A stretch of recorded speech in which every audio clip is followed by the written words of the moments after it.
Hi everyone, welcome back to another tutorial from Tech for Gamers. Today I'm going to be guiding you through how to change theme on Roblox application. Changing the theme on Roblox allows you to switch between dark and light mode, making your gaming experience more comfortable for your eyes. First of all, open up the Roblox application on your device and from the home page after logging in, tap on More at the bottom right corner. From the More menu, scroll down and tap on Settings. Now from the Settings menu, tap on Account Info. Inside Account Info, scroll down and look for the theme option and tap the drop down.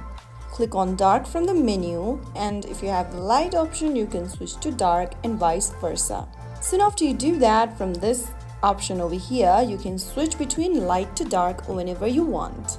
So that's how you have successfully changed your Roblox theme. Whether you prefer a sleek dark mode or a bright light mode, Roblox lets you customize your experience your way.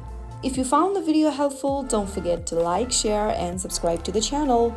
I will be back again in the next episode. Thank you for watching.